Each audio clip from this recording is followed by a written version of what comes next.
everybody, it's Laura, and today's posture clinic is going to focus on standing bow pulling pose. Standing bow pulling pose is a challenging posture, and a lot of students confuse it with dancer's pose, which is similar but not the same pose. We're going to talk about the fundamental differences, and we're also going to break it down for you. So let me back up here so you can see more of my body. So the first thing you want to do is for standing bow pulling pose and dancer's pose, both of them, you want to make sure you have the right grip, because the correct grip will optimize the pose for you and set you up for success. If your grip is off, then you won't get as much out of the pose. So the first thing you want to do is open your hand like someone's going to hand you something. We sometimes say someone's going to hand you money or hand you ice cream or a slice of pizza, whatever it is. Your palm is up. Notice when your palm is up, look at your hand right now, and then bring your eyes up to the inside of your elbow. Notice how when your palm is up, the inside of your elbow is facing up. When your palm is down, your inner elbow, the inside of your elbow faces down. Okay, that's important to know. And also, if someone was going to hand you something, you'd drop it, right? So this is important. When you kick your foot back to get the grip, you want to make sure that you don't turn your hand down. A lot of people, when they're starting, I did this too, when you're first learning the pose, you turn your hand this way, and what that does is you drop your imaginary item, you turn your elbow in, and you internally rotate your shoulders. So you can't really kick as hard. So I want to keep that hand up, grab the big toe side of your foot. I want you to see it from the side, grabbing the big toe side of my foot. My thumb is not on the sole of my foot. My thumb is where, I'm going to turn this way, where the rest of my fingers are, okay? Because if I grab this way, I can't really kick. My shoulder starts to hurt automatically.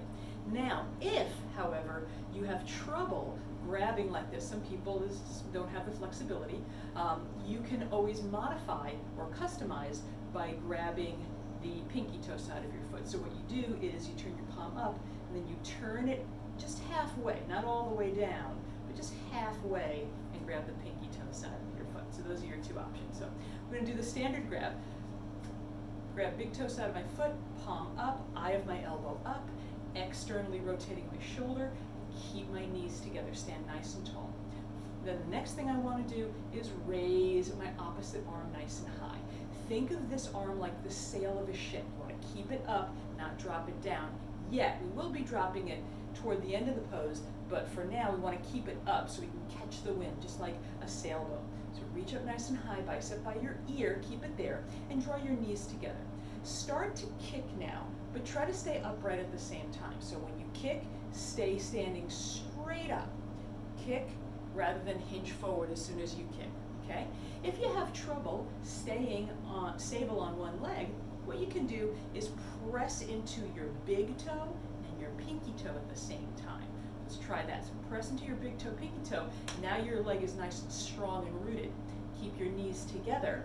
So when you kick, if you kick your knee out like this, already my center of gravity is going that way, and I'm going to fall. So I want to keep my center of gravity in, energy inward, and I do that by keeping my knee, here we go, my knee close to my other knee. So knee nice and tight, arm nice and tight. My arm doesn't go out, my arm stays in close, my knee stays in close, and now I'm going to kick. Breathe in, reach nice and tall, press into my toes, exhale, kick. And as I start to kick, I want to kick away from my glute and point my toes up. The goal in this pose, this is the main difference with standing bow, is I want to eventually have my kicking leg be straight, but I may not be there yet. I want to keep my chest lifted now. Once I start to see my toes behind my head, that's when I can bring my arm down in front.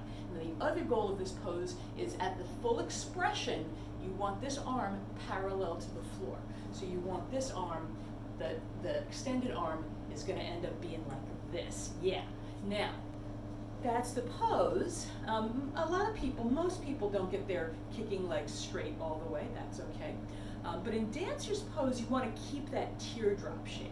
Okay, rather than go for arm parallel to the floor and ultimately your two legs will be in one vertical line. We're not going for that. In dancer's pose, the setup is the same grip, same standing leg, same arm, but as you kick, you want to keep your chest up, and a lot of times we might even want to turn our palm up. So you get that nice teardrop shape, kick, kick, kick, not trying to get my kicking leg straight, just trying to get that balance. There you go. So that's your dancer's pose. It's a little bit different, okay?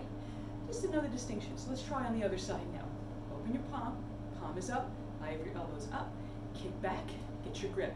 Slide it close to your ankle. Other arm up, sail of a ship. Breathe in, root down your standing leg, exhale, kick. Kick, kick, kick, chest stays up, chest stays up, chest stays up. I want to try to keep your hips in line as much as you can. So it's a standing back bend with a twist. Once I see my toes behind my head, there they are, I can see them. Bring my arm down, down, down, down, just like that. Focus directly in front of me. And that's your standing bow pulling pose, Dandiyamana Dhanurasana. Thanks for watching.